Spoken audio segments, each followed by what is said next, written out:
This is the Dallas Morning News. It's Thursday, March 27th. Cooler and wetter in Dallas-Fort Worth today, a mix of sun and clouds with a high of 79. A thunderstorm will move into the area this afternoon and bring some rain through the evening. The low will be 61. Here are today's headlines. The Dallas City Council approved plans to turn Pepper Square, a far North Dallas shopping center, into a mixed-use development with more than 850 apartments. Wednesday's vote could end a years-long battle that pitted residents near the site who opposed the plan against development firm Henry S. Miller, District Council member Janie Schultz, and others who wanted to see dense housing brought to the aging complex. The council voted 10-4 in favor, with Jesse Moreno, Carolyn King Arnold, Kara Mendelson, and Paul Ridley opposed. Debate on the matter lasted nearly 3 hours, and an attempt to defer the vote by Mendelson failed. Under the plans, Henry S. Miller will build a maximum of 868 apartments on a 15.5-acre site near Preston and Beltline roads. The complex could include 116 units designated for retirement housing. At least 752 apartments would be built. A 116-unit mixed-income apartment bonus was removed from the proposal during the meeting. A minimum of 35,000 square feet of the project must be set aside for retail or personal service businesses. In other news, just a month before Canada Rinaldi was set to walk down the aisle with her soon-to-be husband, she was attacked and brutally beaten by a man she did not know in Deep Ellum. The 27-year-old bride-to-be's bachelorette party went out for a night on the town Saturday to wrap up their weekend.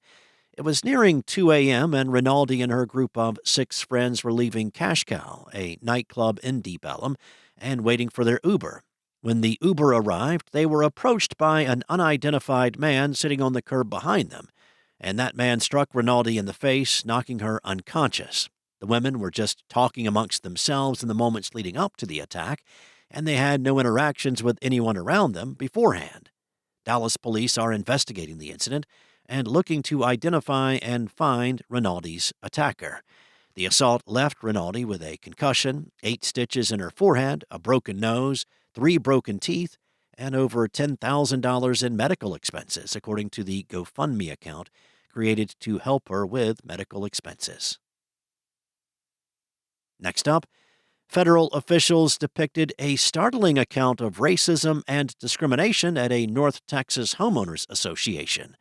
Racial slurs flooding neighborhood Facebook pages as white supremacist organizations passed out flyers. A years-long investigation found Providence Village Homeowners Association, a small community in Denton County, tried to kick out residents who received government assistance to pay rent, nearly all of whom were black. In January, the U.S. Department of Housing and Urban Development referred the case to the Justice Department for litigation. 1 month later, the agency withdrew the case with no explanation, leaving the investigation in limbo. As a result, members of the Homeowners Association could face no government penalties, and alleged victims could receive no compensation, according to the nonprofit journalism organization ProPublica, which first reported on the development. Housing advocates say the withdrawal is unprecedented and could signal a rollback of civil rights enforcement at the agency under President Donald Trump and HUD Secretary Scott Turner, who is from Texas.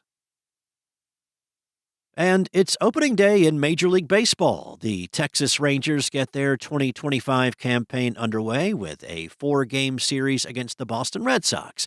Nathan Eovaldi will take the mound at Globe Life Field at 3:05 today.